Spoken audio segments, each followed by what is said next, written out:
Bismillahirrahmanirrahim. Saya akan berusaha untuk bersama-sama menasehati saya sendiri wabil khusus, dan kemudian kedua mempelai, yaitu Bang Abdul dan Mbak Linda, beserta pengantin baru yang sudah ada yang baru 2 tahun, baru 5 tahun, baru 10 tahun, bahkan ada yang baru 50 tahun sudah berkeluarga. Semuanya mari kita menasehati diri kita sendiri. Yang pertama, marilah kita niatkan bahwa menikah adalah ibadah dan mengikuti sunnah Kanjeng Nabi Muhammad Sallallahu Alaihi Wasallam.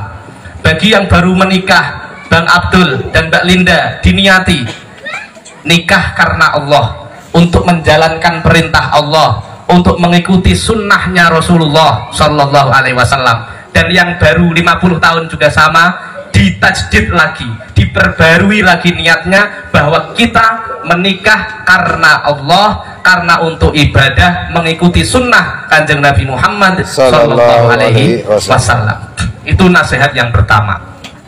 Kemudian yang kedua, marilah kita yang sudah menikah ini, wabil khusus Bang Abdul dan Mbak Linda, bersyukur kepada Allah karena sudah ditakdirkan untuk bisa menikah dengan pasangan kita. Dan Allah lah Tuhan kita semua yang mempertemukan kita, bukan siapa-siapa. Maka kita harus syukuri itu, karena tidak semua orang ditakdir untuk bisa menikah. Ada orang yang ditakdir jomblo abadi, itu ada, nggak laku-laku, padahal sudah diupload di Facebook, Instagram, di Shopee sudah dijual, Tokopedia sudah ada terpampang, tapi juga tidak laku. Maka syukur bagi kita yang sudah laku, sudah ditakdirkan oleh Allah, sudah dipertemukan jodoh kita. Mudah-mudahan tidak sekedar jodoh di dunia, tapi jodoh sampai ke hadirat Allah Subhanahu wa Ta'ala. Amin ya Rabbal Alamin.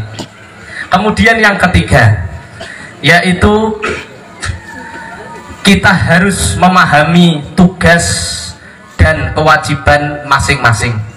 Laki-laki harus paham tugasnya sebagai laki-laki, perempuan harus paham tugasnya sebagai perempuan dalam keluarga.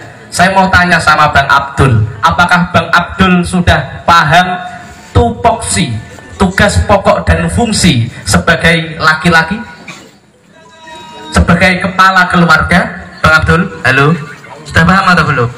Belum, tak kasih tahu kalau belum, atau browsing internet.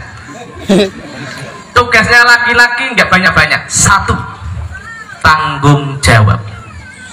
Semuanya tanggung jawab apa? Nafkah lahir batin, sandang, papan, pangan, pendidikan.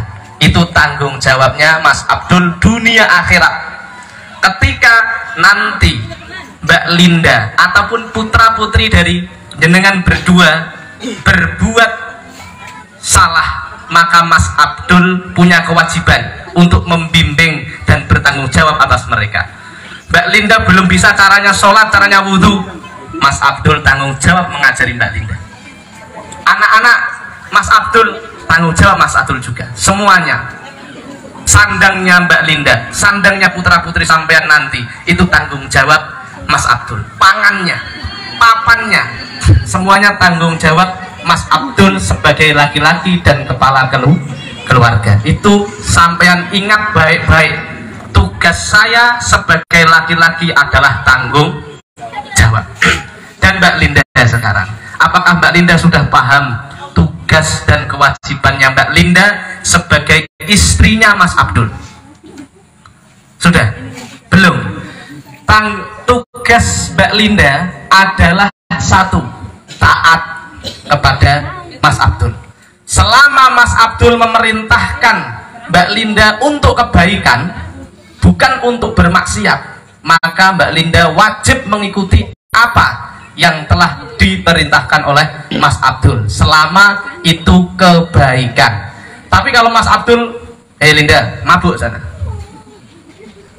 kamu mabuk sana, bunuh orang sana, tidak boleh diikuti. Ya, yang wajib diikuti hanya perkara kebaikan saja. Jadi tugasnya istri adalah taat, tugasnya suami adalah tanggung jawab. Nah, itu harus paham tugas dan kewajibannya masing-masing. Yang pengantin baru-baru yang lain juga sama, harus paham. Jangan kebalik, yang bertanggung jawab yang cari makan, yang kerja malah istrinya, suaminya rokokan tok ngentek ke duit gak gelem kerja. Nah, ini namanya suami KW. Jangan-jangan belum disunat atau sunatnya belum tuntas, kan begitu ya. Jangan kebalik-balik, tugasnya laki-laki tanggung jawab, istri taat. Dan jangan kebalik juga, istri malah merintah-merintah suami, yang ngatur-ngatur malah istri. Wah, ini suaminya cepat mati biasanya, Pak ya. Suaminya cepat tua gara-gara istrinya kebanyakan iklan yang wek koyo ember bodol ya, seperti itu. Jangan kebalik-balik. Kalau sudah bisa memahami, mengetahui tanggung jawab dan kewajiban masing-masing, insya Allah keluarganya bahagia. Tapi kalau istrinya kakean ngomong, bawel, rewel, merintah-merintah suami terus, akhirnya keluarga carut marut, bisa-bisa kandas di tengah jalan. Tapi kalau istrinya taat, suaminya tanggung jawab, maka insya Allah keluarganya akan langgeng, akan bahagia, sakinah, mawaddah, warahmah, dan panjang umur. Suaminya panjang umur, istrinya juga awet muda. Kenapa istri kok cepet tua? Itu tandanya suaminya biasanya kurang tanggung jawab, Pak. Nggak mau berikan skincare ya, Bu. Bu, harusnya jatah skincare ya, Bu. Nenggu ya. Istri kok bisa cepet tua? Itu gara-gara suami pasti. Ya, gara-gara suami kurang tanggung jawab. Kalau suaminya tanggung jawab, istri awet muda, kinclong selalu ya, glowing bahasa timikanya itu, glowing selalu. Nah, itu diingat-ingat. Kemudian nasihat berikutnya, Mas Abdul dan Mbak Linda harus mulai detik ini komitmen untuk menerima kelebihan dan kekurangan masing-masing. Semua manusia nggak ada yang sempurna, harus kita sadari. Malaikat selalu berbuat baik, iblis selalu berbuat buruk. Kita manusia bisa baik, bisa buruk. Kadang berbuat baik, kadang berbuat buruk. Itu manusia. Maka ketika pasanganmu berbuat baik, alhamdulillah, doakan mudah-mudahan istiqomah. Ketika pasanganmu berbuat buruk, bimbinglah, ingatkanlah supaya bisa menjadi baik kembali. Jangan malah kamu nggak taat, saya ceraikan. Jangan begitu, jangan langsung begitu ya. Dibimbing, dinasehati ya, dipahami. Seperti itu. Kadang orang berantem tuh gara-gara kurang paham karakter satu sama lain. Orang berantem ya gara-gara kurang paham karakter satu sama lain. Maka pahamilah karakter pasanganmu.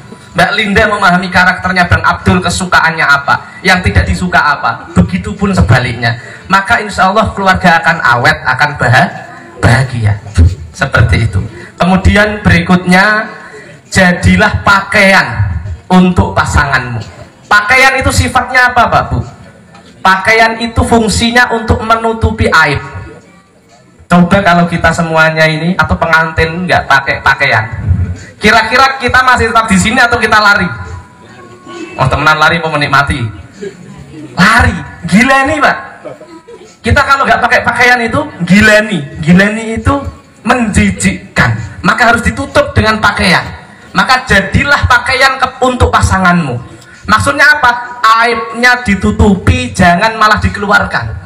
Aib pasangan jangan dikeluarkan, ditutupi rapat-rapat. Kebanyakan yang terjadi, aib suami dibuka oleh istri, aib istri dibuka oleh suami. Tangganya tahu, istri saya tuh begini. Sudah bawel, nggak mau diatur, boros, minta skincare terus dan lain sebagainya.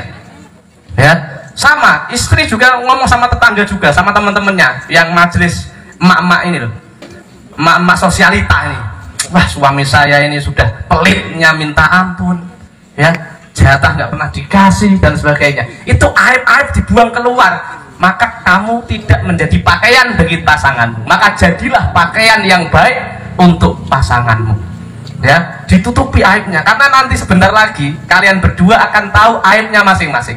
Sekarang ini masih ada yang belum tahu, nanti seminggu tahu 10%, sebulan tambah 20% aib di kantong, 3 bulan tambah aib ketahuan lagi, 1 tahun sudah mulai kebongkar 50%, 3 tahun sudah 100%. Makanya tadi Pak Rusminto bilang kalau masih pengantin baru seminggu, baru sebulan, masih mau suap-suapan, masih mau, kamu sayang nggak? Oh, sayang, masih begitu. Coba kalau sudah 5 tahun apa yang sepuh-sepuh ini, ya, kalau yang baru ini istri kesandung, wah nggak apa-apa dek, baru seminggu, nggak apa-apa dek, oh nggak apa-apa mas, malah tambah lebih, oh sakit, saya pijitin ya, baru seminggu pak, sudah 5 tahun kesandung, makanya mata dipakai, beda sudah, ya beda sudah, ya makanya itu ya harus menerima semua kelebihan dan kekurangannya masing-masing,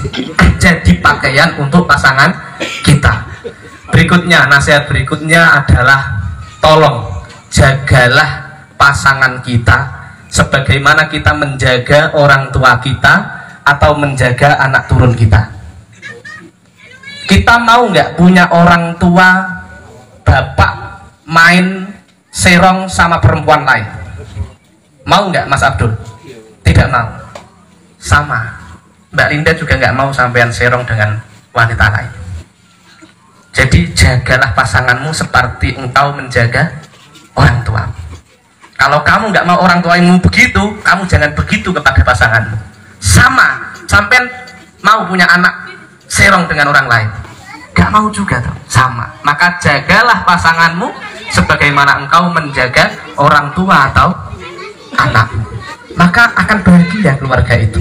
Tidak ada pengkhianatan di dalam rumah tangga seperti itu. Dan yang terakhir adalah diingat dan diketahui, kita harus sadar bahwa tujuan kita menikah, tujuan pokoknya adalah hifdzun nasl, menjaga keturunan.